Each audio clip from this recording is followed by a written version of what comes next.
ఎప్పుడు నేను చేసే వంటలే చూసి చూసి బోర్ కొట్టేసింది కదా, అందుకే ఈరోజు నేను మా వారు చేస్తున్న మటన్ కర్రీ రెసిపీని అయితే మీతో షేర్ చేసుకుంటాను.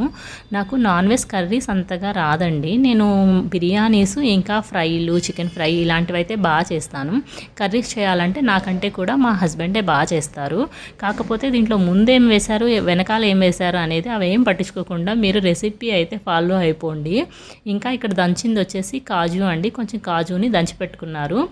తర్వాత ఇక్కడ మా హస్బెండ్ చెప్పిన ఒక టిప్ ఏంటో తెలుసా, ఇక్కడ ధనియాల పొడి 2 స్పూన్స్ వేశారండి. మటన్ కర్రీలో ధనియాల పొడి కొంచెం ఎక్కువ వేసుకుంటే బాగుంటుంది. ఇలా మసాలాలు అన్నీ ఫ్రై అయిపోయిన తర్వాత ఇందులో మటన్ వేసుకొని అందులో ముందుగా దంచి పెట్టుకున్న కాజు పౌడరు, ఇంకా కొంచెం గరం మసాలా, హోమ్మేడ్ గరం మసాలా పొడి అండి, అది కొంచెం వేసుకున్నారు.